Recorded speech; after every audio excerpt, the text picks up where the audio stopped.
project-based learning, flipped classrooms, industry-integrated curricula, KL, deemed to be university. పర్యాయాలు 10 సంవత్సరాల BRS పరిపాలనలో రైతులకు ఏ కష్టం లేకుండా పెట్టుబడి నుంచి మొదలుకుంటే కొనుగోలు కేంద్రాల వరకు ఈ భారతదేశ చరిత్రలోనే ఇన్ని కొనుగోలు కేంద్రాలు ఉన్నది కేవలం తెలంగాణ రాష్ట్రంలోనే. కరోనా సమయంలో కూడా కొనుగోలు కేంద్రాలు ఏర్పాటు చేసి కరోనా సమయంలో కూడా రైతు పెట్టుబడులు వేసి కరెంటు 24 గంటలు కరెంట్ ఇచ్చి రైతులను కాపాడినటువంటి ప్రభుత్వం బీఆర్ఎస్ ప్రభుత్వం. 10 సంవత్సరాలు ఎక్కడ కూడా చైన్లు ఎండిపోయిన చరిత్ర చూడలేదు. 10 సంవత్సరాల్లో కరెంటు పోయిన చరిత్ర చూడలేదు. రైతుల గోస చూడలేదు. కరెక్ట్ టైంకు పెట్టుబడి బ్యాంకులో పడేది. ఎన్ని ఎకరాలున్నా రైతుకు పెట్టుబడి పడేది. విత్తనాలు ఎరువులు అందుబాటులో ఉండేటివి. పండిన పంటకు కూడా గిట్టుబాటు ధర ఇచ్చి కల్లంకా నుంచే కొనుగోలు చేసేటువంటి పరిస్థితి ఆనాటి పరిస్థితి. మరి ఈరోజు ఎలక్షన్లలో మరి ఇచ్చినటువంటి హామీలు తెలంగాణ మొత్తం రైతుల మీద ఆధారపడే ప్రభుత్వం కనుక ప్రజలందరూ కూడా రైతాంగమే కనుక మరి ఈ రైతులందరూ కూడా ఈ బీఆర్ఎస్ కేసీఆర్ గారి కన్నా ఇంకా ఎక్కువ చేస్తారు వీళ్ళు చెప్తున్నారు.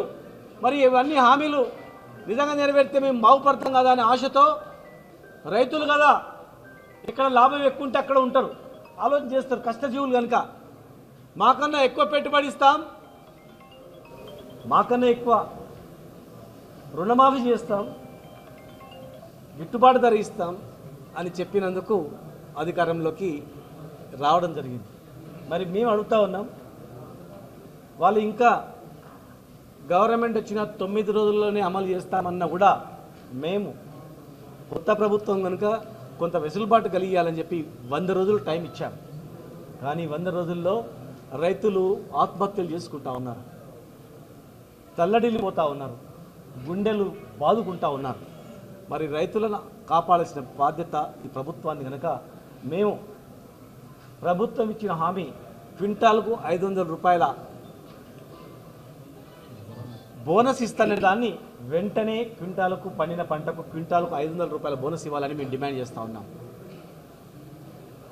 ఎండిపోయినటువంటి పొలాలకు 25,000 చొప్పున ఎకరానికి 25 రూపాయలు ఇవ్వాలని మేము డిమాండ్ చేస్తూ ఉన్నాం. పోలింగ్కు వారం రోజుల ముందు 9 తారీఖు నాడు 2 లక్షల రుణమాఫీ చేస్తా, మీరు అవసరం అనుకుంటే ఈరోజు పోయి బ్యాంకులు తెచ్చుకోండి, 9 తారీఖు నాడు నేను రుణమాఫీ చేస్తామని అన్నారు. మరి 9 పోయింది, 4 9 అయిపోయింది. కనుక వెంటనే మీరు ఇచ్చినటువంటి హామీని అధికారంలోని రావడానికి ప్రధాన కారణమైనటువంటి 2 లక్షల రుణమాఫీని వెంటనే రుణమాఫీ చేయాలని చెప్పి మేము డిమాండ్ చేస్తూ ఉన్నాం. ఇదే కాకుండా మరి 15,000 రూపాయల రైతు బంధు ఇస్తాం ఎకరానికి అని రైతు భరోసా పేరు మీద మీరు మాట ఇచ్చారు.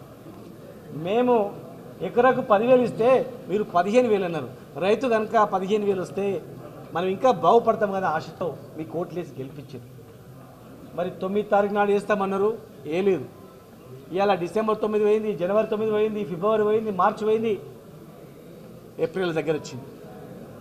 కనుక మేము అడుగుతూ ఉన్నాం, వెంటనే 15,000 రూపాయల రైతు భరోసాను వెంటనే అకౌంట్లో వేయాలని చెప్తున్నాం. మేము వారం రోజులలో అకౌంట్లో వేస్తూ వచ్చినాం. కానీ ఇలా నాట్లు వేసేటప్పుడు దున్నేటప్పుడే నాగలు కట్టినప్పుడే మేము రైతు పెట్టుబడి ఇచ్చినాం. ఇలా కోతకు వచ్చినాయి, రైతు పెట్టుబడి లేదు. ఏ ఊర్లోకి పోయినా రైతులు ఏడుస్తూ ఉన్నారు. ఉదయం హన్వాడ పోతే సార్ గొర్రెలు మేస్తున్నాయి, చేనులు గొర్రెలకు ఇచ్చినాం సార్ అని రైతులు వచ్చి ఏడుస్తూ ఉన్నారు. ఒకవైపు మా నాయకుడు కుమారుడు చనిపోయి ఏడుస్తుంటే ఒక పక్కల రైతులు ఏడుస్తున్నారు. ఎందుకు ఏడుస్తున్నారంటే సార్ అక్కడేమో చనిపోయి ఏడుస్తున్నారు, ఇక మేము బతకలేక ఏడుస్తున్నాం సార్ అని చెప్పి అడుగుతూ ఉన్నారు. కనుక ప్రభుత్వం బాధ్యతాయుతంగా వ్యవహరించి రైతుల కష్టాలు తీర్చాలని, ఎలక్షన్లో ఇచ్చిన హామీలు నెరవేర్చుకోవాలంటని చెప్పేసి ఇలా రైతాంగం తరఫున మేము డిమాండ్ చేస్తున్నాం. ముఖ్యంగా మహబూబ్నగర్లో ఇంకా పాలమూరు రంగారెడ్డి జిల్లా ప్రాజెక్టు కింద ఉన్నటువంటి కరివెన, ఉదండపూర్, ఏదుల, వట్టెం ఈ రిజర్వాయర్ అన్నీ కంప్లీట్ అయినాయి. 90% రిజర్వాయర్లు కంప్లీట్ అయినాయి. ఈ ప్రాజెక్టులు 90% వర్క్లు అయిపోయినాయి. ఓ 10%, 15% మిగిలిన ఉన్నాయి. వెంటనే కాలువలు దొగి చెర్లలు నింపి రైతులకు 3 పంటలు పండేటట్టు కూడా ఇమ్మీడియట్ చేయాలి. ఎందుకంటే అన్ని రెడీ చేసి పెట్టినాం. జస్ట్ కాలువలు దోగాలి, జేసీబీతో కొట్టుకుంటూ పోతే అయిపోతుంది. మోటార్లు ఆన్ చేస్తే నీళ్ళు పడతాయి, కాలువలు దోగితే చెర్లు వచ్చి నీళ్ళు పడతాయి. దాన్ని కూడా సమీక్షించాలని మేము డిమాండ్ చేస్తూ ఉన్నాం. ఈ 3 ప్రాజెక్టులు ఈ జిల్లాలోని 2 రిజర్వాయర్లు ఎంత పని అయింది ఇదే కలెక్టరేట్లో మేము చెప్పింది వాస్తవమా కాదా మీడియా ముఖంగా మా అందరి సమక్షంలో మీరు రివ్యూ చేయండి. ఆ పనులు కూడా తొందరగా చేపట్టాలని చెప్పి తెలంగాణలోని అత్యంత వెనుకబడినటువంటి జిల్లా, రైతాంగం బతికే జిల్లా, బడుగు బలహీన వర్గాల జాతులు కష్టపడే జిల్లా కనుక దయచేసి దీని మీద దృష్టి పెట్టి ఇవి చేయాలి. రైతులకు ఏ కష్టం వచ్చినా కేసీఆర్ గారు ఉంటారు, మా ప్రభుత్వం గత ప్రభుత్వం బీఆర్ఎస్ మా పార్టీ ఉంటుంది, మేమందరం ఉంటాం. కనుక మీరిచ్చేవే మేము కొత్త ఏమని చెప్తలేము. మీరిచ్చిన హామీలు మీరు చేస్తామనేవే చేయాలి. బతుకున్నప్పుడు చేయాలి. సచ్చినంగా చేస్తే రైతులు సచ్చినంగా చేస్తే చేసేది ఏం లేదు. కనుక దాని మీద దృష్టి పెట్టాలని చెప్పి ఇమ్మీడియట్గా అమలు చేయాలని చెప్పి కలెక్టర్ గారికి వినతి పత్రం ఇచ్చాం. వాల వెంకటేశ్వర రెడ్డి గారు, మేము, మా ముఖ్య నాయకులందరం కూడా. నెక్స్ట్ మళ్ళీ 6th రోజు కార్యక్రమం కూడా ఉంటుంది. నిరంతరం రైతాంగానికి లాభం జరిగేంత వరకు మా యొక్క కార్యక్రమాలు మా నాయకుడు కేసీఆర్ గారు ఇచ్చిన ఆదేశాల ప్రకారం నిరంతరంగా మా కార్యక్రమాలు కొనసాగుతూ ఉంటాయి. మేము ప్రజల పక్షాన ఉంటాం, రైతాంగ పక్షాన ఉంటామని చెప్పి ఈ ద్వారా విజ్ఞప్తి చేస్తాం. జై మరిన్ని వీడియోస్ కోసం ఛానల్ ని సబ్స్క్రైబ్ చేయండి. లేటెస్ట్ అప్డేట్స్ కోసం వాట్సాప్ ఛానల్ ని ఫాలో చేయండి. అండ్ లింక్ డిస్క్రిప్షన్ లో ఉంది.